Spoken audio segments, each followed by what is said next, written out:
భారత రాజకీయ యావనికంపై ప్రస్తుతం కనివిని ఎరుగున ఉత్కంఠ నెలకొంది. కేంద్ర ఎన్నికల సంఘం నిర్ణయాలకు వ్యతిరేకంగా దేశంలోని ప్రధాన ప్రతిపక్ష పార్టీలన్నీ ఏకతాటిపైకి రావడం ఒక ఎత్తైతే, ఎవరూ ఊహించని విధంగా వైఎస్ఆర్ కాంగ్రెస్ పార్టీ కూడా ఈ పోరాటంలో గళం విప్పడం దేశవ్యాప్తంగా పెను సంచలనంగా మారింది. సాధారణంగా జాతీయ రాజకీయాల్లో ఆచితూచి అడుగులు వేసే వైసీపీ ఈసారి నేరుగా ఎన్నికల కమిషన్ పనితీరును ప్రశ్నిస్తూ ప్రతిపక్షాల గొంతుకతో కలవడం రాజకీయ విశ్లేషణకు సైతం విస్మయానికి గురి చేసింది. 5 రాష్ట్రాల ఎన్నికల నగర మోగాల్సిన తరుణంలో చోటు చేసుకున్న ఈ పరిణామాలు భారత ప్రజాస్వామ్య వ్యవస్థలో ఒక కీలక మలుపుగా భావించవచ్చు. ప్రధానంగా ఓటర్ల జాబితా సవరణ ప్రక్రియలో చోటు చేసుకున్న అవకతవకలు, కేంద్ర దర్యాప్తు సంస్థల జోక్యం వంటి అంశాలపై ప్రతిపక్షాలు తీవ్ర స్థాయిలో విరుచుకుపడుతున్నాయి. ఈ నేపథ్యంలోనే చీఫ్ ఎలక్షన్ కమిషన్పై అవిశ్వాస తీర్మానం ప్రవేశపెట్టే దిశగా ప్రతిపక్ష కూటమి అడుగులు వేయడం ఈసీకి కోలుకోలేని దెబ్బ మారింది.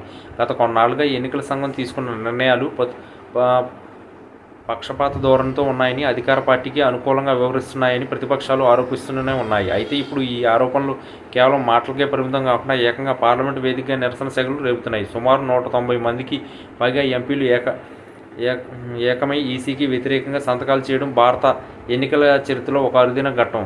ఈ క్రమంలోనే ఆంధ్రప్రదేశ్ నుంచి వైసీపీ ఎంపీలు కూడా గళం కలపడం ప్రాధాన్యత సంతరించుకుంది. ఓటర్ల తొలగింపు అంశంపై వైసీపీ నేతలు రాజ్యసభలో గట్టిగా వాదించడం, ఎన్నికల ప్రక్రియలో పారదర్శకత లేకపోతే ప్రజాస్వామ్య ప్రమాదంలో పడుతుందని హెచ్చరించడం వంటి పరిణామాలు అధికార కూటమికి మింగుడు పట్టడం లేదు. ఈ వ్యతిరేక ఓట్లు కేవలం ఒక పార్టీ నిర్ణయం కాదు, వ్యవస్థల పట్ల ప్రజల్లో కలుగుతున్న అపనమ్మకాన్ని ప్రతిబింబమని విశ్లేషకులు అభిప్రాయపడుతున్నారు. మరోవైపు పశ్చిమ బెంగాల్, తమిళనాడు, అస్సాం, కేరళ మరియు పాండుచేరి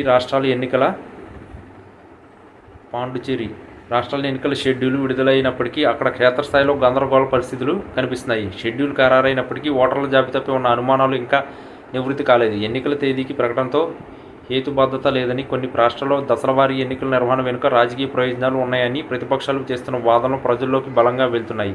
ముఖ్యంగా పశ్చిమ బెంగాల్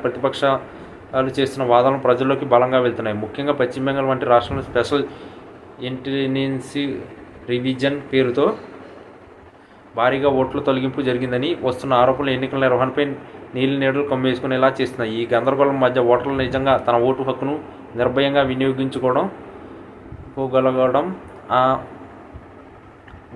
అన్న ప్రశ్న తలెత్తుతుంది. ఈ మొత్తం వ్యవహారం ఈసీ ఎదుర్కొంటున్న అతిపెద్ద సవాలు విశ్వసనీయత ఒకవైపు, ప్రతిపక్షాల పోరాటం మరోవైపు. వైసీపీ వంటి కీలక పార్టీలు మద్దతు వేరేసి ఎన్నికల కమిషన్ను ఆత్మరక్షణలో పడేశాయి. 5 రాష్ట్రాల ఎన్నికలు సజావుగా జరుగుతాయా లేక న్యాయపరమైన చిక్కుల్లో పడతాయా అన్నది ఇప్పుడు $1 మిలియన్ ప్రశ్న. రాజకీయ పార్టీల మధ్య యుద్ధం కాస్త ఇప్పుడు రాజకీయ పార్టీలు వర్సెస్ ఎన్నికల సంఘం అన్నట్టుగా మారిపోయింది. ఈ పరిణామాలు దేశంలో ఎన్నికల సంస్కరణల ఆవశ్యకతను మరోసారి గుర్తు చేస్తున్నాయి. రాబోయే రోజుల్లో పార్లమెంట్లో జరిగే చర్చలు, న్యాయస్థానాల తీర్పులు ఈ 5 రాష్ట్రాల ఎన్నికల భవిష్యాన్ని తేల్చనున్నాయి. ఏది ఏమైనా భారత రాజకీయాల్లో ఇది ఒక అగ్నిపరీక్ష సమయమని చెప్పక తప్పదు.